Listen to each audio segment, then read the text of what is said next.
Alright gang, here we go. This is for Chem 2 Unit 6, talking about Hess's Law. This will be a pretty quick video. Not a lot of new content here, just a new tool in our tool belt. So we've talked a lot about enthalpy. Chemists love enthalpy because it's super helpful. Okay, and but the problem is with enthalpy is that so far what we know is that in order to find enthalpy we have to, put it into a calorimeter in order to figure out what the enthalpy is of our reaction. And this can be a big pain because there's literally thousands and millions of different reaction possibilities that there could be. Okay, so along came this guy named Hess. We named Hess's Law. Okay, now remember back a couple videos ago we talked about state functions. Okay, remember state functions are properties that it doesn't depend upon what where you're or how you got to the physical state you're in, just that you're there. Okay, and so enthalpy is a state function. Remember we defined that before. And so so essentially what this means is that we can use any method we want to calculate the enthalpy, okay, and each method is going to be equally valid because it doesn't matter the path we took to get there, okay, it just matters that we are there. So we can really calculate enthalpy using any delta H values that add up to give us the same sort of reaction, okay, and I'll kind of explain what that means here. Okay, so Hess's law says this: if a reaction is carried out in a series of steps, delta H for the overall reaction equals the sum of the enthalpy changes for the individual steps. Okay, sum of the enthalpy changes of the individual steps. And there's a couple little tricks we have to do when we're working with this, but it's not too hard. Okay. H is a state function for a particular set of reactants and products. Delta H is the same whether the reaction takes place in one step or a series of steps. So that's essentially the loophole that we're abusing in Hess's law. Okay, so here's the enthalpy, or here's the combustion of methane, right? We're starting with our reactants up here, methane and oxygen, and it's forming carbon dioxide of water. Okay, it has a enthalpy of reaction of negative 890 kilojoules per mole of reaction. Okay, it's an exothermic reaction. Okay, now what we could do is we could assume, well, what if our enthalpy of reaction, we form these products, but here notice that this reaction here, we go straight to water at its liquid state. Okay, but here we go to water at its gaseous state. Well, gaseous water has a higher energy, so it's not going to be as far. Notice that this jump here is only negative 802 kilojoules, and then if that water condensed down to its liquid form, it would release another negative 88 kilojoules. It would release another 88 kilojoules. Notice that the sum of those two things equals the total enthalpy of your reaction. So it didn't matter which path we took to get to these products, they both had the same total enthalpy change. Okay, that's essentially all it is. So here we go. We're going to do a practice problem or two. Okay, we're going to run with it. So carbon occurs in two forms, graphite and diamond. The enthalpy of the combustion of graphite is negative 393.5 kilojoules per mole, and that of diamond is negative 395.4 kilojoules per mole. And we want to calculate the delta H for the conversion of graphite to diamond. Now, isn't this interesting?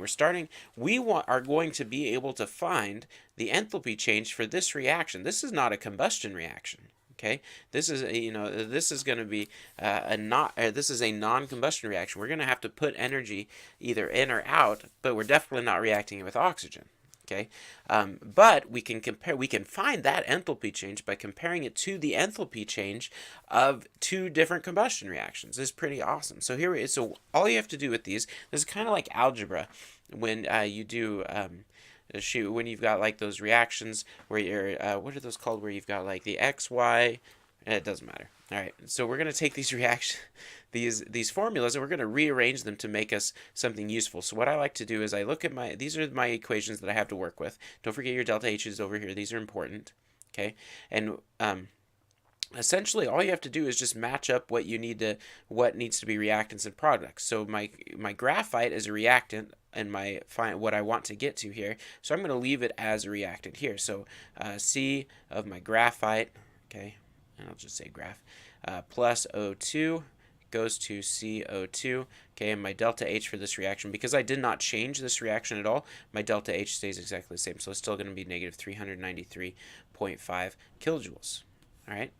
So that's that one. Now this guy though, my diamond is a product in my new reaction. So that means I'm going to flip this whole equation around.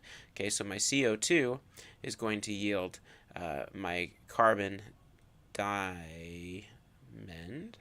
Oops. Diamond. Okay.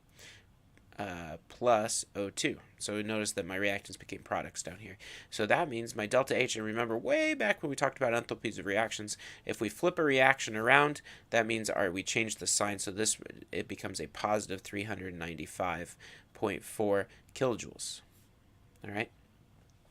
Now, all you have to do, Hess's law says that because this thing took more than one step, all we have to do is add these guys up together. Now, one thing I want to walk you through just to make sure, to give yourself a self-check to make sure you added all your separate equations correctly, is just by looking at your values here and just making sure they cancel. So you've got a CO2 over here on the reactant side, you've got a CO2 over here on the product side. Notice how a reactant and product, those two will cancel each other out. The same thing happens with the oxygens. So if you're going to combine these two reactions, the oxygen is a reactant and a product, so is the carbon dioxide. So essentially you get C of graphite, okay, yields C diamond, okay, which is exactly what we wanted to find right there. Okay, so that means the delta H of this reaction is just the sum of these two guys here, negative 393.5 plus 395.4, excuse me, 393.5 plus 395.4, we get a 1.9 kilojoules. All right, so this is a endothermic reaction because our enthalpy change is positive. All right, so that's pretty easy. Let's do a hard one. Okay. All right, so calculate delta H for this reaction. So we've got this reaction of carbon, and it's absorbed and it's reacting with water. So we got like some sort of carbon soot or something like that reacting with water. We want to find the enthalpy changes forming carbon dioxide and hydrogen gas. Okay, so we're going to start the same way. We're just going to look at our reactants and our products of our original. This is the reaction we're trying to make up here, and these are our tools we have to work with. Okay, so this carbon solid here, those are both reactants. So we're just going to rewrite that same equation. So we've got carbon solid plus O2 yields CO2 gas. Okay, and our delta H is going to be exactly the same because we didn't change anything to do with that equation. So it would be 393.5 kilojoules. All right. Okay, so that one's easy. Now the next one's not so easy. Look, our carbon monoxide here is a product, but it's a reactant in this equation. So that means we're going to have to flip this reaction around. Okay, so let's flip this reaction around. So we get 2 CO2s yields 2 carbon monoxides plus O2. Okay, now one other thing you have to watch out for, okay, is notice that this carbon monoxide, there's only one carbon monoxide here. This has a coefficient of 1. This has a coefficient of 2. So that means we need to multiply this whole thing by 1/2. Okay. Now, when we did this, so we've got our old delta H for this reaction was negative 566.0, right? But we flipped the reaction around, so now this becomes positive. Okay, and then not only did we flip it around, but we also halved it. So that means the enthalpy, because enthalpy is an extensive property, depends on how much you have. If you react half of it, you have literally half as much enthalpy. So we're going to have half of that 566. All right. Okay, now we've got this guy here. The water's right here. Okay, we've got water right here. So look, reactant here, product here, we got the same problem. So we're going to have to flip this around. And you can also see that this is 2 and this is 1. So same dealio here. We're going to have half of that guy. So half of this water, okay, and then that goes to 2 hydrogens plus O2. Okay, so that means our delta H is going to be equal, and this is going to become positive again. So this is going to be 1/2 times positive 483.6. All right, and so really this is all we have to do. So negative 393.5 plus half of 566 plus half of 483.6. All right, now let's just walk through what this would look like if we were going to double check ourselves here. So this, we're going to add all these guys up. So something like this is a little harder to recognize what cancels. In the last one, it was easy to see what cancels. But here, we're just going to write everything out. So everything that's a reactant, we're just going to write out all the reactants. So this would be carbon solid plus O2, okay, plus half of our CO2. So that would be just CO2. okay, plus half of our 2H2O, so that would just be H2O, okay. So those are all my reactants for my 3 reactions, all right, and then I've got my product, so then we got a CO2, all right, plus half of my carbon monoxide, so that's my carbon dioxide, and then plus half of my oxygen, so that'd be half O2, okay, and then same thing down here with my product, so I've got half of my 2H2, so that means I've just got 1 H2, and then half of my oxygen, okay. All right, and then we can just look at what cancels. Well, the carbons doesn't cancel. Oxygen, we've got a full oxygen here, and we've got 2 half oxygens here, so they'll cancel. And then we also got a carbon dioxide here and a carbon dioxide here, so they'll cancel. Water doesn't cancel. Carbon monoxide, hydrogens, they don't cancel. So what's left in our reaction is C solid plus H2O goes to carbon monoxide plus H2.